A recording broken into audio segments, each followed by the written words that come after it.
नमस्कार दोस्तों, मेरा नाम है अंशुमन नायक और आप सभी का बहुत बहुत स्वागत है इंडियन डिफेंस न्यूज की डिफेंस टॉक सीरीज में, जहां पर हम रोज नए नए डिफेंस अपडेट्स के बारे में बात करते हैं। तो चलिए देर न करते हुए आज की वीडियो शुरू करते हैं।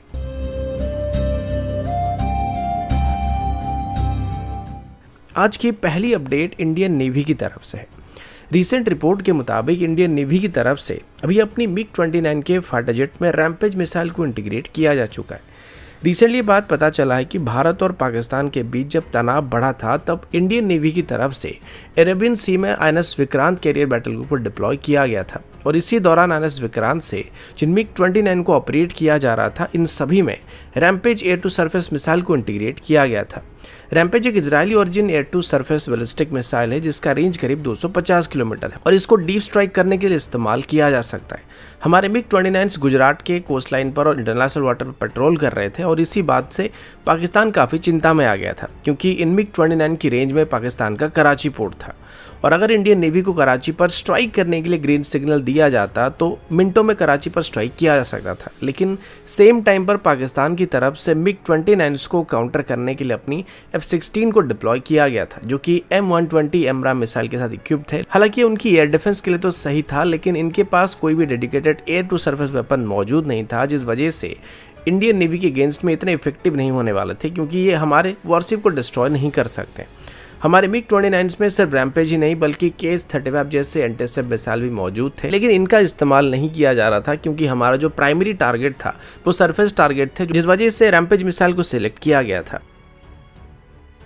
अगला अपडेट भी भारत और पाकिस्तान की तरफ से है और अभी हम 10 मई को भारत की तरफ से पाकिस्तान की नूर खान एयरवेज पर किए गए एक प्रिसीजन स्ट्राइक के बारे में बात करने वाले हैं। इनिशियली 7 मई से लेकर 10 मई के बीच बहुत सारे इवेंट लगातार हो रहे थे, जिस वजह से काफी सारे इवेंट्स हमारे ध्यान से हट गए थे और बहुत सारी चीजें हमने इग्नोर कर दिया था। इसी बीच पता चला था कि 10 मई को जब नूर खान एयरवेज के ऊपर ब्रह्मोस मिसाइल से भारत की तरफ से स्ट्राइक किया गया था, तो सैटेलाइट इमेज से पता चला कि स्ट्राइक के दौरान पाकिस्तान की एक टेल ट्रक डैमेज हुआ था और शायद इसी के ऊपर ही भारत की तरफ से प्रिसीजन स्ट्राइक किया गया था।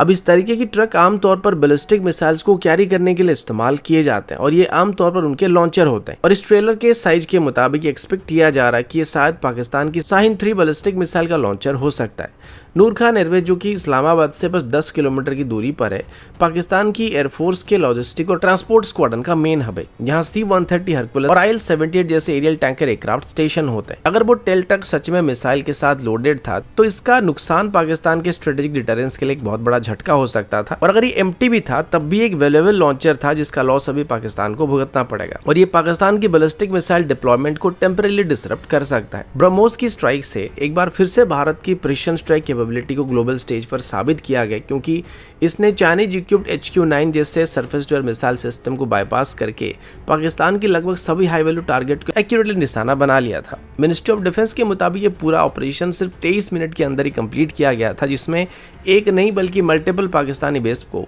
एक साथ टारगेट किया गया था। अगला अपडेट पाकिस्तान की एक और फेक क्लेम के बारे में, जिसमें उन्होंने Chinese origin CM-400 AKG missile से इंडियन एयरफोर्स की S-400 सिस्टम को नष्ट करने का दावा किया है। लेकिन सच्चाई है कि भारत का कोई भी एयर डिफेंस सिस्टम को थोड़ा सा भी नुकसान नहीं हुआ है। रिपोर्ट्स के मुताबिक पाकिस्तान की तरफ से भारत की अदमपुर एयरफोर्स स्टेशन में मौजूद S-400 यूनिट को टारगेट करने के लिए CM-400 AKG एंटीसेप मिसाइल का इस्तेमाल किया गया था। इस मिसाइल का रेंज करीब 280 किलोमीटर के आसपास है और ये मार्क 4 तक की स्पीड को हासिल कर सकता है। थ्योरी के हिसाब से S-400 सिस्टम को टारगेट कर सकता है, लेकिन रियलिटी में इतने इफेक्टिव साबित नहीं हुए थे। इसका मेन कारण ये था कि इंडियन एयरफोर्स की अर्ली वार्निंग रडार नेत्रावेक्स और फाल्कन एवेक्स ने इनकमिंग थ्रेट को पहले से डिटेक्ट कर लिया था। इसके अलावा S-400 सिस्टम के रडार ने भी इसको पहले से ट्रैक कर रखा था, जिसके बाद S-400 सिस्टम की तरफ से 48N6 या 40N6 इंटरसेप्टर मिसाइल को लॉन्च किया गया था और एयर में ही पाकिस्तान के कुछ CM-400 AKG को नष्ट कर दिया गया था। इस ऑपरेशन में इंडियन इलेक्ट्रॉनिक वॉरफेयर यूनिट ने भी अपना मैजिक दिखाया था और एफिशिएंट जैमिंग की वजह से CM-400 AKG के डाटा लिंक को पूरी तरीके से ब्लाइंड कर दिया गया था, जिस वजह से मिसाइल की टर्मिनल गाइडेंस सिस्टम फेल हो गया था और ये अपनी टारगेट से भटक गया था। इसके अलावा CM-400 AKG मिसाइल की नॉन स्टेल्थ डिजाइन और इसकी लिमिटेड मैन्युअलिटी कैपेबिलिटी इसको इंटरसेप्ट करना और भी आसान बना दिया था। इस फेल्ड अटेम्प्ट से पाकिस्तान को कुछ बहुत बड़े लेसन भी यहाँ पे सीखने को मिले हैं, जैसे कि चाइनीज वेपन्स पर ज्यादा भरोसा करना भारी पड़ सकता है और Indian integrated air defence system को बिल्कुल भी हल्के में नहीं लेना चाहिए। और तीसरी बात यह कि CM-400 AKG जैसे एंटीशिप मिसाइल से S-400 सिस्टम को टारगेट करना सही चॉइस नहीं होने वाला है। अगला अपडेट टर्की और अजरबैजान की तरफ से। ये दोनों ही देश पाकिस्तान के बड़े क्लोज अलाय हैं और हमेशा ये पाकिस्तान को कश्मीर मुद्दे को लेकर भारत के खिलाफ समर्थन करते हैं। अब बदले में रिसेंटली अर्मेनिया की तरफ से काफ़ी सारे डिफेंस इक्विपमेंट भारत से खरीदा जा रहा है, जिसमें ATAGS, पिनाका और अका जैसे एयर डिफेंस सिस्टम शामिल थे। पहले अजरबैजान की तरफ से क्लेम किया जा रहा था कि भारत की जो वेपन सिस्टम है वो इतने अच्छे क्वालिटी के नहीं है, लेकिन अभी अजरबैजान चिंता में पड़ चुका है और सिर्फ अजरबैजान ही नहीं बल्कि टर्की की तरफ से भी अभी भारत के वेपन सिस्टम के अर्मेनिया को एक्सपोर्ट को लेकर चिंता जाहिर किया जा रहा है। उनका एक कहना है कि इसे साउथ कॉकेसस रीजन की पीस पर असर पड़ने वाला है। अब इस तरीके की स्टेटमेंट के कारण आपको समझ में आ रहा होगा, पिछली बार जब नागोर्नो काराबाख लड़ाई हुआ था उस समय टर्की की तरफ से अजरबैजान को दिए गए ड्रोन की वजह से अजरबैजान ने पूरा गेम ही पलट दिया था, लेकिन अब अर्मेनिया के पास आकाश एयर डिफेंस सिस्टम मौजूद होने वाला है और ये टर्की के ड्रोन्स को इनफेक्टिव बनाने वाला है। टर्की को अभी लगने लगा है कि 2019 में उनकी वेपन सिस्टम को जो हाइप मिला था वो आगे चल के नहीं मिलने वाला और ये लाइमलाइट आगे चल के इंडियन वेपन्स चुराने वाले। और खास करके अभी भारत और पाकिस्तान के बीच हुई लड़ाई में जिस तरीके से आकाश एयर डिफेंस सिस्टम ने परफॉर्म किया है, इसको देखने के बाद टर्की और अजरबैजान दोनों चिंता में पड़ने वाले, क्योंकि उनको अभी पता चल चुका है कि अब वो बैरक्टर जैसे ड्रोन को और बाकी किसी भी टर्किश ऑरिजिन ड्रोन का इस्तेमाल अर्मेनिया के खिलाफ इतनी आसानी से नहीं कर सकता। और इसकी वजह से ये कंप्लेन करने लगे हैं कि भारत अर्मेनिया को एडवांस वेपन सिस्टम को सप्लाई करने लगा और इससे अर्मेनिया और अजरबैजान के बीच पीस टॉक में असर पड़ने वाला है।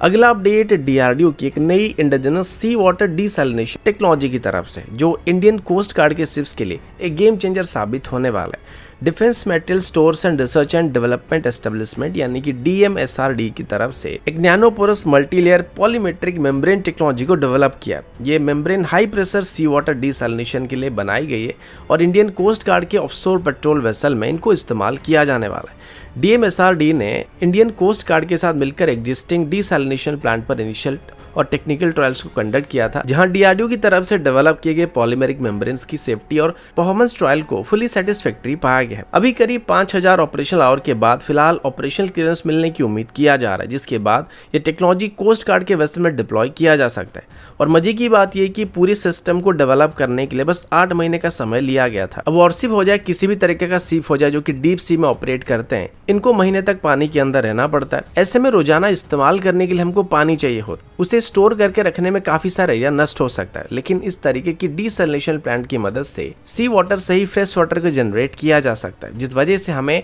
एक्स्ट्रा फ्रेश वाटर को कैरी करने की जरूरत नहीं पड़ने वाली। आमतौर पर इस तरीके की सिस्टम को अभी तक हम इंपोर्ट कर रहे थे, लेकिन अभी इनको भारत में बनाया जा सकेगा, जिस वजह से इंडियन नेवी की और इंडियन कोस्ट गार्ड की सभी वॉरशिप्स में इस तरीके की made in India desalination unit को इस्तेमाल किया जा सकेगा। DRDO की तरफ से भी बताया जा रहा है कि इस डिसैलिनेशन प्लांट का इस्तेमाल कोस्टल रीजन में भी किया जा सकता है, जहां पर सी वाटर को फ्रेश वाटर में कन्वर्ट करके आम लोगों तक पहुंचाया जा सकता है और इसके लिए इसका इस्तेमाल किया जा सकता है। तो दोस्तों, अभी के लिए इतना ही। मिलता हूं आपसे अगले वीडियो में, तब तक के लिए जय हिंद, वंदे मातरम।